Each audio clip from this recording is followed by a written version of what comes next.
Divorce divorce divorce, আশেপাশে সব divorce.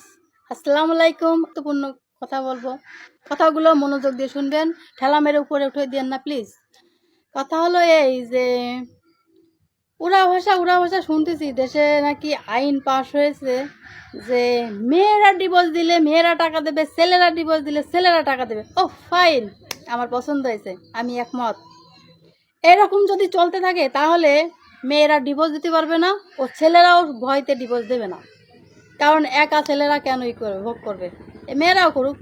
এই মেয়েদের জন্য অনেক সংসার ভাঙে, আবার এই ছেলেদের জন্য অনেক সংসার ভাঙে। আমি ছেলে মেয়ে দুজনের কারোর পক্ষই নিব না। আমি একজন দেশের নাগরিক, সেইভাবে আমি বলতেছি যে ডক্টর ইউনূস, তাকে শ্রদ্ধা জানাই।